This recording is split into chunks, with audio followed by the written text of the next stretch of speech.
Sens Central standouts in a 5-4 win, Ottawa Senators over the Detroit Red Wings in Sweden. Number one, I think you're going to hit this one out of the park, Pilsy. Tim Stutzle, Timmy Superstar, number one. I mean, with the goal at the end, we've talked enough about that. I think everybody knows how that goes, so we'll leave that alone. But Ross, I do want to highlight again the assist you were talking about, where he goes wide on DeBrincat. DeBrincat trips him up, maybe not a penalty, but still he falls down. But normally Timmy would just stop and look at the ref and complain, right? Like, you know, Timmy does do that. We hate to admit it, but he can get into that pattern where he stops the play and tries to sell the call a little bit too much. Not this time. He sticks with it. He slings it around. A beautiful pass all the way across. And Ross, he doesn't need to look over there. He knows Brady Tkachuk is right there at the net. If I get it to the net, Brady's going to be there and he's going to bang it in. And that's exactly what happens. And I'm forgetting his other assist, but either way, 3-point night for Timmy. And when you get the game winner like that in that kind of fashion, like Timmy's making a name for himself for batting the puck, his first ever NHL goal. He bats it to beat the Leafs, and now he gets another one here. So you'll love to see that hand-eye coordination from the European Timmy Superstar. Oh, just an unreal finish to a game that had its ups and downs. And I mean, we'll save that for the end. We'll just focus on Timmy's brilliance here, because even the first assist, I mean, the way that they were moving it around on the power play, everyone was getting a touch, and I really liked the way he was able to make the fine play, rather, to find that empty space where he ultimately gets the shot, and then the rebound comes out, and Brady makes no mistake. So Timmy was feeling it all first period, and then unfortunately, the real kind of, if you had to draw it up to kind of the way this game started to get out of hand, I know we're doing standouts, but this is just a big part of the game that we haven't talked about. No, our standouts, we're doing this? Okay. Well, how come a high sticking review? I get having it. I mean, it was 4-0 at the time, and then after that, they review it. It's no power play at all, and then it's 4-1, 4-2, 4-3, 4-4. Okay. Yeah. I get being able to review a 4-minute high stick, but if you can't review a 2-minute high sticking penalty, which is why Jacob Chikrin's penalty the other night stood, I get reducing it if it's your own stick, but I almost feel like the refs need to be like, oh, I called it. It wouldn't have been able to be reviewed. I get reducing it, but it shouldn't be like, oh, never mind, it's no penalty at all. There's no other penalty that if it's a bad call, you can be like, oh, never mind after. Then why is a 4-minute high stick can reduce to 0? I don't know. Can you review a delay of game penalty, though? I think that might be another one you can. I don't think it's our. I think, yeah, I guess you can, because if all 4 and one ref sees it clearly. Yeah. But still. Yeah, no, it's annoying nonetheless, Ross, but that's my beef. Luckily, that didn't end up causing a big problem here. Do you want to go with your next standout, or you're gonna rain on the parade here? No, I'm good. I'm ready to go back to snapping it back to you. My Brady bunch of goals, 2 goals. He's got Nice. 10 on the year, 8 shots on goal. Hope you hammered the over on that one. Gets the power play marker for Ottawa. He's still dashed 2, and he was kind of floating around in the D zone a little bit on a couple of those goals. But Ross, the one dash is not Brady's fault. It was a line change. He just hopped on the ice and it goes off his foot, and then he's got to hustle back on a 2-on-1 that ultimately ends up in the net. So I'm not counting that one on Brady. Shouldn't have been standing there. But he was also getting in the mix physically. I thought he and Moritz Seider, they've got a nice little battle going where they're always kind of heavy on each other down low behind the net. And Brady came out with the puck more times than not. So I thought he did a good job with that. And obviously, without his 2 goals, this is a loss for Ottawa. So I've got Brady Tkachuk as my first, but I've got 2, Pillsy. I know where you're going with your next one, but I don't want to take any shine away from another player. So we're doing 2 each in this one. You want to take yours, or are you snapping it back to me? No, I'm snapping it back over to you. All right. Well, my second SENSCENTRAL standout, presented by the GLEBE Central Pub, is Jacob Bernard Docker. We already kind of talked about this, so I won't go over it too much, but 3 hits in this game, and all 3 hits, he's knocking guys down. He knocks down Joe Veleno, he knocks down Christian Fischer, and then what was the third one? Rasmussen? Yes.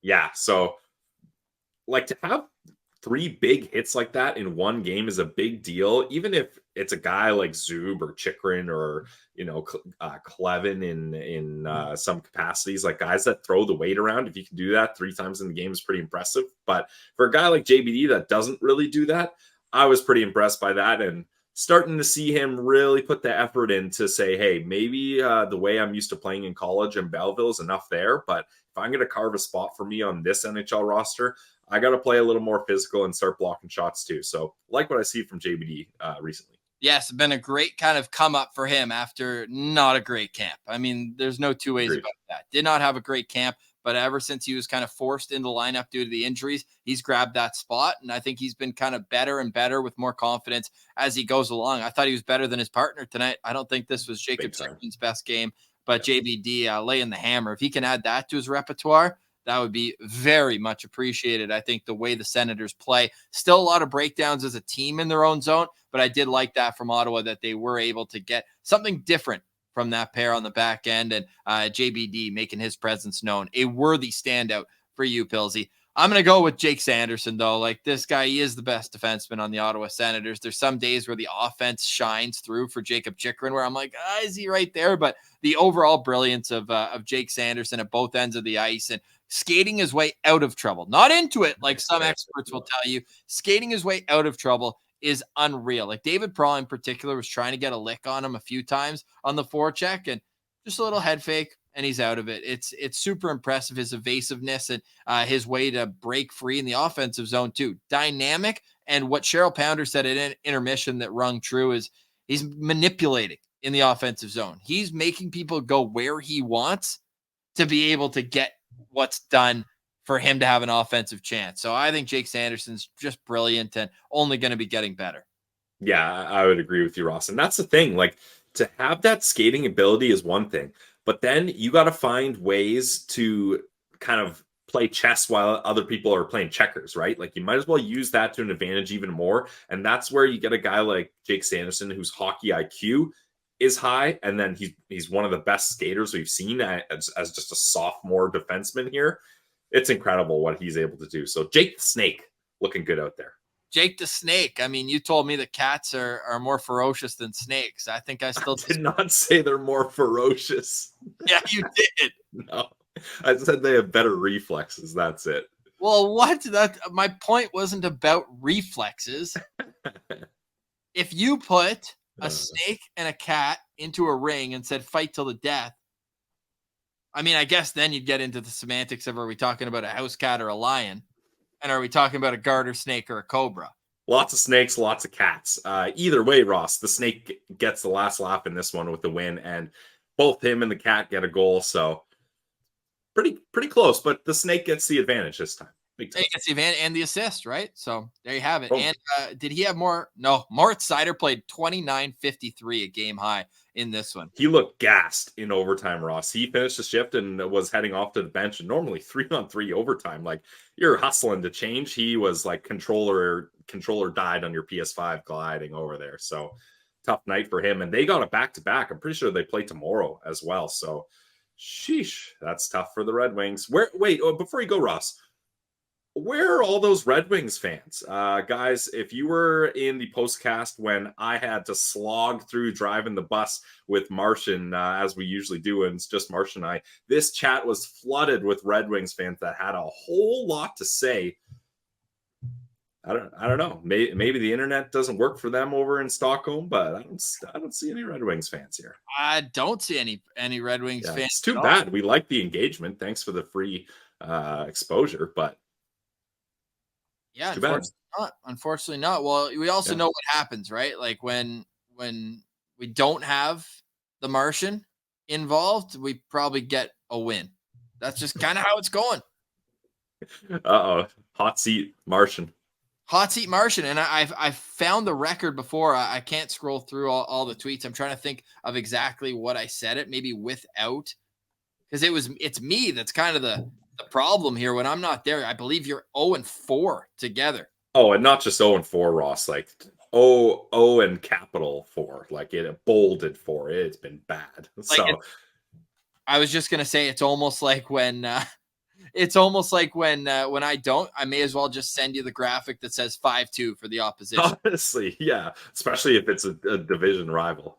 Yeah, exactly. So, yeah, we do have a couple Red Wings fans here, and we appreciate you guys joining us. And this is turning into a pretty fun rivalry between the two teams, each team with one win this season. So we'll see how it continues here as we move along. We're going to move along to After Dark here as it's just about 6 o'clock. We'll have our evening sip. And with that, I want to discuss the power play. But those are our Sens Central standouts after a 5-4 overtime win against the Detroit Red Wings. We'll have more on tomorrow's Locked On Senators. If you're just listening to this, head over to YouTube, like and subscribe, and then just scroll in half an hour into the show, and you'll get our After Dark segment where we'll get into more fan reaction from Sweden and discuss what happened on those late power plays. We're going to discuss with Meth, hopefully have him on the show on Friday. We've also got to preview the Saturday morning tilt against the Minnesota Wild. Now, Billsy, I know it doesn't quite feel this way because it's been 8 days. It's been a long time, lots of waiting, but the Ottawa Senators